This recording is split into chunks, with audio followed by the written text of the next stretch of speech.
अच्छा सत्रा, हमारे साथ इस वक्त पाकिस्तान मुस्लिम लीग नून से सेनेटर अफनानुल्लाह मौजूद हैं। सेनेटर साहब, बहुत बहुत शुक्रिया, आपने हमें ज्वाइन किया। पाकिस्तान मुस्लिम लीग नून एक वाहिद पार्टी थी जो ये शिकायत नहीं लगा रही थी कि जी उनके पास लेवल प्लेइंग फील्ड नहीं है। अब जो नताइज आए हैं, आप उनसे खुश हैं, मुतमईन हैं? जी बिस्मिल्लाहिर्रहमानिर्रहीम। देखिए, अभी नताइज जो हैं वो आ रहे हैं, तो इसके ऊपर कोई हतमी राय जो है वो ज़ाहिर मैं अभी कायम नहीं कर सकता। ये ज़रूर लग रहा है कि जो शायद हमारी एक्सपेक्टेशन थी सिंपल मेजॉरिटी वाली, वो मुश्किल लग रही है कि हम खुद ही हमें इतनी सीट्स मिल जाए कि हम वहाँ तक पहुँच जाएं, लेकिन अभी पूरे रिजल्ट नहीं आए, तो let's see how it goes. Senator साहब, ये बताइए कि मियां नवाज शरीफ साहब ने आज जो दिन शुरू किया तो उन्होंने कहा कि जी हम ये कोशिश करेंगे कि हमारी मखलूत हुकूमत ना आए, अगर हमें मैंडेट मिले तो पूरा मैंडेट मिले। तो आपके अंदर भी एक कल शहबाज शरीफ साहब ने भी बिल्कुल ये कह दिया है कि एक तासुर पाया जाता है कि अगर तो सिंपल मेजॉरिटी नहीं आ रही तो मियां नवाज शरीफ साहब वज़ीर आज़म के उम्मीदवार नहीं होंगे, तो फिर शहबाज शरीफ साहब ही होंगे। और खुर्शीद शाह साहब, जिनसे मैंने इंटरव्यू किया, उन्होंने भी मुझे यही कहा कि हमें शहबाज शरीफ साहब जो है वो ज़्यादा सूट करते हैं। तो क्या ये फैसला पार्टी के अंदर हो गया? नहीं, देखिए, इसके ऊपर तो अभी जो है वो फैसला होना बाकी है, और मैं ये समझता हूँ कि मियां नवाज शरीफ साहब का जितना स्टेचर है उतना किसी और लीडर का इस वक्त पाकिस्तान में नहीं है। और अगर हमने बैरूनी दुनिया के साथ अपने ताल्लुकात बहाल करने हैं और बाहर से इन्वेस्टमेंट्स लानी है, तो हमें एक तजुर्बेकार जो है वो लीडरशिप चाहिए, जो कि सबसे ज़्यादा मियां नवाज शरीफ साहब भी सूटेबल है। लेकिन इसके ऊपर अभी फैसला होना बाकी है। मेरा ख्याल है कल दिन तक जो है वो मामला काफ़ी क्लियर हो जाएगा सीट्स के हिसाब से, उसके बाद ही इसके ऊपर फिर जो है वो स्ट्रेटजी बनाई जाएगी। और पंजाब की हद तक वज़ीर आला के उम्मीदवार जो हैं वो मरियम नवाज साहिबा ही होंगी या फैमिली से कोई बाहर भी हो सकता है? देखिए, ये दोनों फैसले अभी होने हैं, प्राइम मिनिस्टर का और चीफ मिनिस्टर का, और ये साथ ही होंगे फैसले।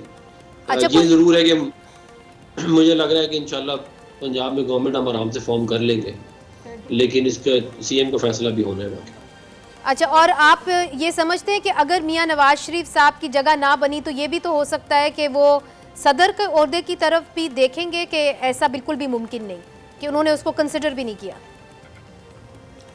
देखिए, मैं नहीं समझता कि वो उस तरफ जाएंगे, मैं नहीं समझता, लेकिन ज़ाहिर है ये उनकी अपनी उसको जो है वो स्ट्रेटजी होगी कि वो क्या करना चाहेंगे। मैं नहीं समझता, लेकिन मैं तो ये समझता हूँ कि उनको प्राइम मिनिस्टर ही बनना चाहिए। और अगर कोalition गवर्नमेंट की बात आई तो फिर आपकी कोalition जो है बासानी, आप कौन सी जमातें हैं जिनके साथ आप बनाना पसंद करेंगे? कोई बातचीत तो आप लोगों की हुई होगी कि जी अगर कोalition गवर्नमेंट आई, चूँकि ऐसा लग रहा था कि बातचीत हुई है जब हमने दीगर सियासी लीडरान से बात की, तो किसको आप समझते हैं कि आपके साथ बासानी आ जाएंगे?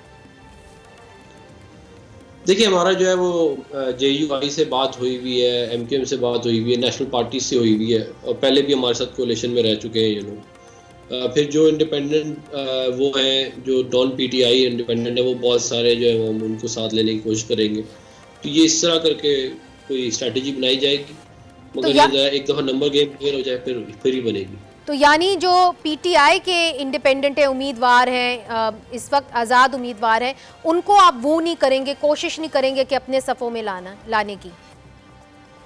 नहीं, क्योंकि PTI के इंडिपेंडेंट जो है वो मतलब कि टेक्निकली इंडिपेंडेंट ही है। अच्छा, तो वो शायद हमारी प्रायोरिटी में नीचे हो, लेकिन they are not at the top of our priority list.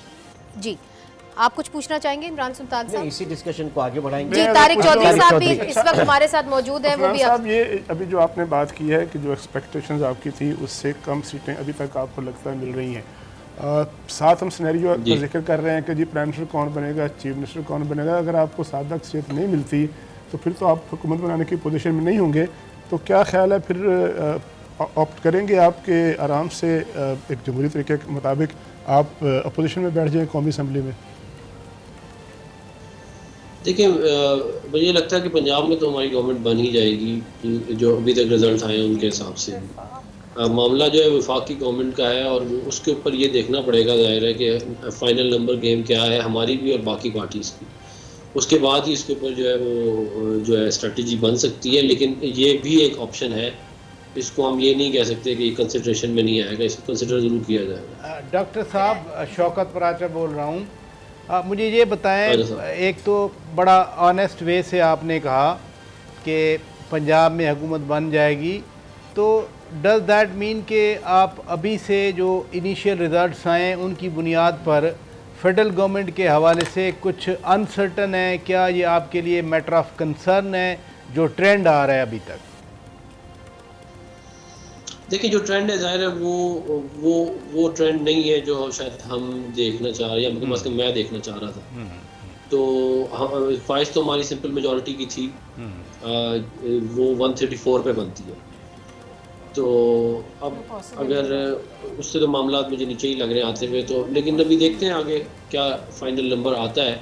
लेकिन मैं ये समझता हूँ कि फिर भी हम इस पोजीशन में ज़रूर होंगे, शायद सबसे बेहतर पोजीशन में हम ही हो हुकूमत बनाने के लिए। जो सही पॉलिटिकल लीडरशिप होती है that's flexible to emerging situation, तो अभी थॉट तो आ रहा होगा ना कि फिर पीपल्स पार्टी की तरफ देखें या पीटीआई की तरफ देखें या किधर देखें आप लोग? देखिए, पीपल्स पार्टी के साथ जो है वो हमने कोalition के अंदर अभी गवर्नमेंट में 16 महीने गुजारे हैं और हमारा उनके साथ एक अच्छा वर्किंग रिलेशनशिप है। अच्छा, तो ज़ाहिर है ये तमाम ऑप्शन जो है वो अंडर कंसिडरेशन तो आएंगे, लेकिन एक दफ़ा नंबर गेम क्लियर हो जाए उसके बाद ही, और शायद ऐसा भी हो सकता है कि उनके बगैर भी हम हुकूमत बनाने की पोजीशन में हो, तो फिर उस स्ट्रेटजी को देखा जाएगा। तो सेनेटर अफनान साहब, ये बताइए कि आपको इलेक्शन कमीशन ऑफ पाकिस्तान से तो कोई शिकायत नहीं है? जिस तरीके से इलेक्शन हुआ है, आप समझते हैं कि दुरुस्त हुआ है, उनकी अच्छी कारकर्दगी थी? देखिए, बाय एंड लार्ज अभी तक मुझे कोई, जितनी मेरे पास इंफॉर्मेशन गैदर की है मैंने, उसमें मुझे कोई ऐसा मतलब कि कोई लार्ज स्केल रिगिंग की जो है वो अभी तक मेरे पास कम से कम इंफॉर्मेशन नहीं है।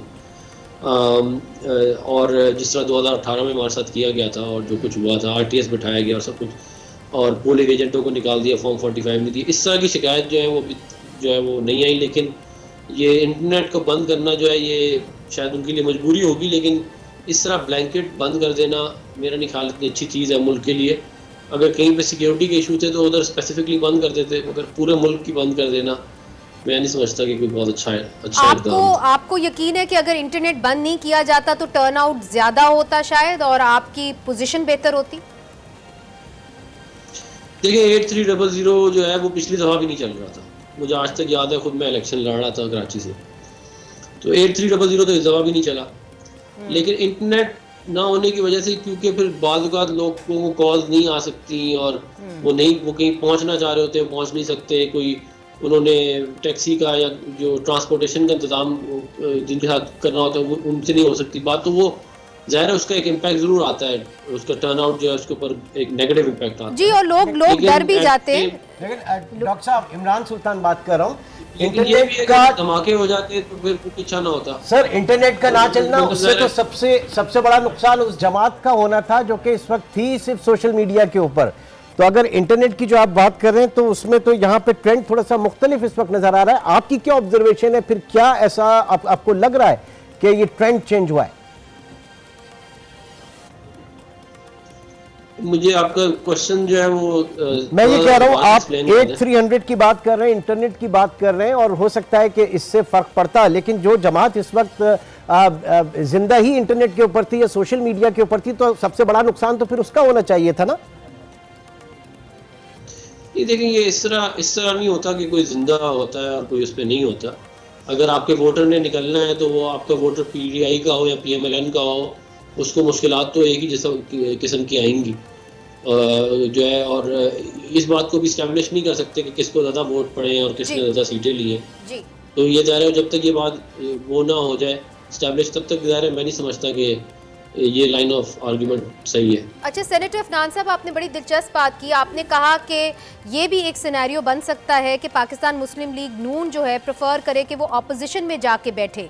तो क्या ये सिनेरियो आप लोगों ने डिस्कस किया था कि अगर हमारी इतनी सीटें नहीं निकलती कौमी असम्बली में, तो हम बजाय कि हम एक कमज़ोर हुकूमत बनाएं, वफाक के अंदर हम ऑपोजिशन में चले जाएं?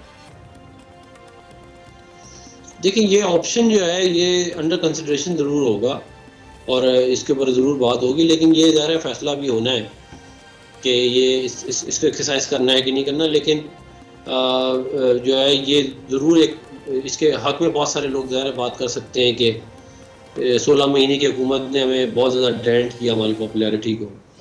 जी, यही आपसे मैं पूछने लगी थी कि ये जो ट्रेंड आया है, आप क्या समझते हैं कि इसलिए आया है चूंकि आपने जो पीडीएम की परफॉर्मेंस थी उसकी वजह से आया है? आपकी अपनी भी तो कोई असेसमेंट होगी। देखिए, मेनली जो है वो इन्फ्लेशन ने हमें हिट किया है बहुत बुरी तरह, और वो इन्फ्लेशन थी भी बहुत बुरी।